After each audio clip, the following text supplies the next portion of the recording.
Hey guys, hope everyone's having a blessed weekend. Today we're going to talk a little bit about market maker buy and sell models.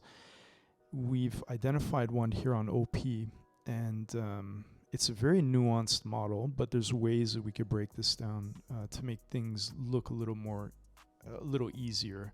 Once you see the model, it's very hard to unsee. You kind of look for it at some point. So let's chop it up from the top down. This is a daily chart, but if we move into a weekly, you could see here we honored a demand line. And essentially with the demand line, you have one low, higher low, higher low, higher low.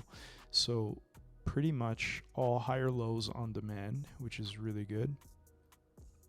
When we go back into the daily, here's our harmonic. So you can see this is something that I posted previously where you basically have a very clean bat structure. So you have your first retracement, 629. You have a lower high around the 786, and then you have a projection of 1618 more or less at the 1518 into the 886. And the reason I was targeting this area over here for reversal, not just because you're in deep discount at 886, but if you go back into the weekly, you could see our high time frame PD array here. This was a weekly imbalance. So essentially, the way the market moves, it takes external liquidity, which was right here, and then it looks for internal liquidity, which is right here. We talked about this on a stream. But once you hit that weekly imbalance and rebalance the whole thing on demand, it was go time for longs. And then this harmonic just supports that idea. So if we take that off and we zoom out a little bit and look more at the price action on the daily, you'll see that we have a market maker buy model. Now the way to visualize it is typically you'll have a high time frame liquidity raid. So this was the first part right here, but then you could see there was an accumulation range here, and they rated that and then started to move down. And then on the way down, all the high time frame bearish PD arrays were being honored over here. Now, the way the model works, you're going to have a top level accumulation before the big drop. Some could call this entire box an accumulation box, right? More or less, that would be even more accurate for accumulation. Then you get a distributive box here below, which takes out this liquidity between here and here, so this internal range. And then you basically capped out in this accumulation box at the weekly imbalance. So then here you get a bit of accumulation in that box. And you can see it better on the 4-hour, but this right here was your accumulative box. So if we go back into daily, the way these models work, you'll then start creating levels where liquidity is being engineered in between levels with the intention of taking it. So the first level here is this line right here. We have fairly equal highs, and you could see this was the accumulative box, and now you're targeting the equal highs. That's your minimum target right here, because that's engineered equal highs at 187. So that's your first accumulative box. Distributive box, and then you have another one right here.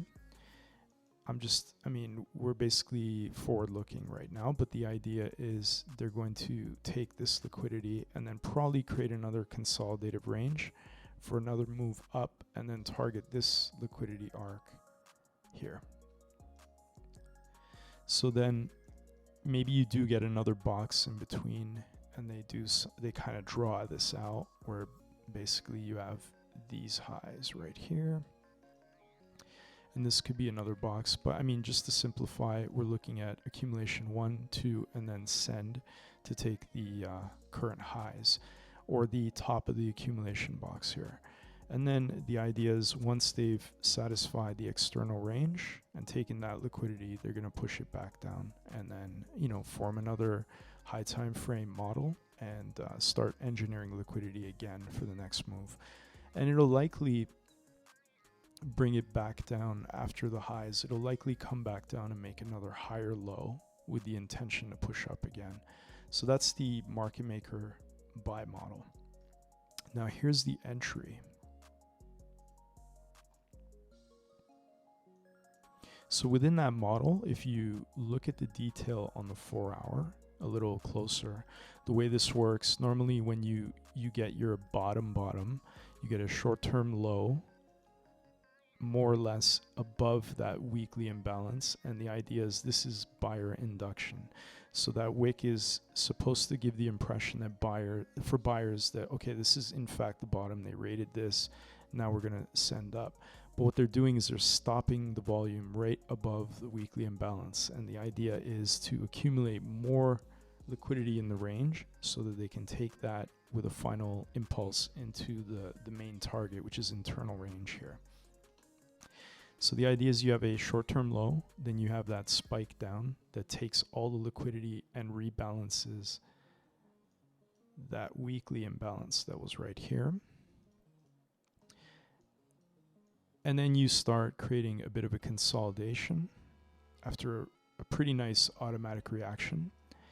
And you could see on the 4-hour, this would more or less be your 4-hour order block right there. So if you just stretch it out, you know, for how many hours was that? It's like 33 days. This was a 4-hour demand zone or order block that basically got respected on the way for a whole month. So then what you get is basically higher lows over here. You break up, and then you get your first break of structure or market structure shift right here. Then you pull back into an OTE, push up, and then you're creating this internal range now. So on lower time frame, you probably have another market maker model within this range right here. I'm pretty sure on the 1 hour and 15 you have something. But the idea is you have a short-term low, long-term low, smart money reversal. This wick is created by smart money. They had all their resting bids waiting here, and they triggered and started to reverse the price action. And now they're in bullish delivery. So the idea is you're in bullish order flow. Short-term low, long-term low, short-term lows right here. So the idea is for proper reversal, you're going to have short-term low, long-term low, followed by a short-term low. And that's typically the way this presents. On that last range over here, you could see these wicks are open, and even this one right here.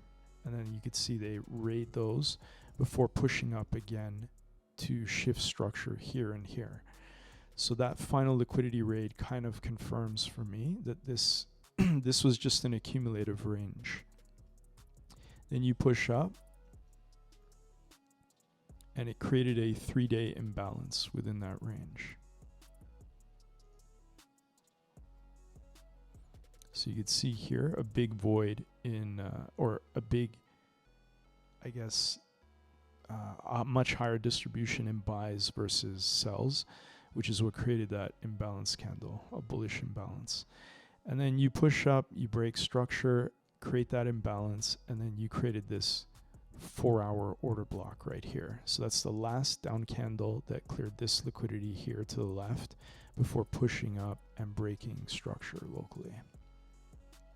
So if you just span it out here, you could see as it pulled back in, it hit that 4-hour order block and created another short-term low, which was higher than these ones.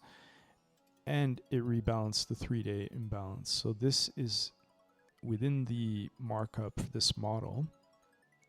This is your short-term low, and now you're going to get another short-term low probably on a pullback here, where I'm looking to get into the trade, and I'll show you where the long is in a moment.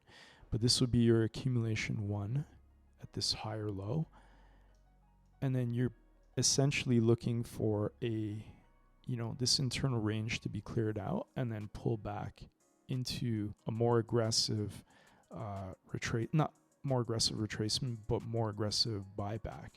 And that's going to be your silver bullet entry on the second stage of accumulation. So you have stage 1, stage 2, and this is the one where it starts to send. So you want to be in on this, or you could wait for this, and this would be the more equitable entry. Assuming it makes that run, that would be 40%. So now here's the actual long.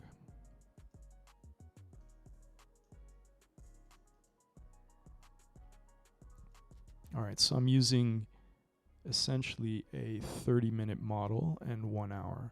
So on the 1 hour, you could see we shifted market structure after rebalancing that 3-day imbalance and creating the 4-hour order block right here. Actually, that's a 1 hour order block. I have that labeled wrong.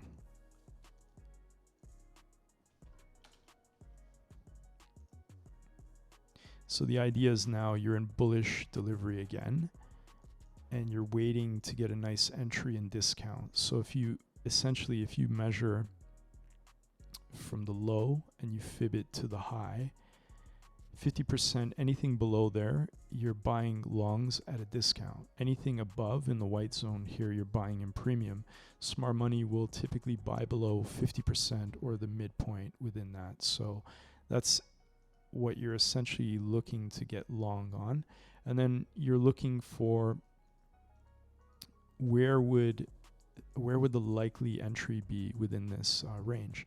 So you could see there's a 2-hour imbalance right here. That could be an entry, but it's still in premium, so I'm not really looking at that. There's a 1-hour imbalance here, closer to discount, but not there yet. 30-minute, you could see here's your 30-minute imbalance right there. So for me, that's 30 and a 15. So if you go into 15, it will also be an imbalance right there. And what that would do is clear all this internal liquidity on the way down. So for me, that looks like the ideal area to jump in. And if we use an OTE fib, which is your optimal trade entry around the 786 to the 618 fib, you're looking at this range. So I could even potentially, depending on how the buyback is over here, I might just close break even if I see weakness, and then bring this down to here, and then bring my buys a little bit lower, and then keep my stop below that wick.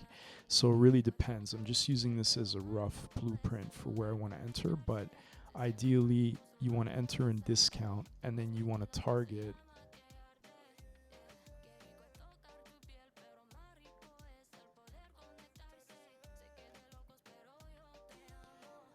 what you want to target is off the harmonic.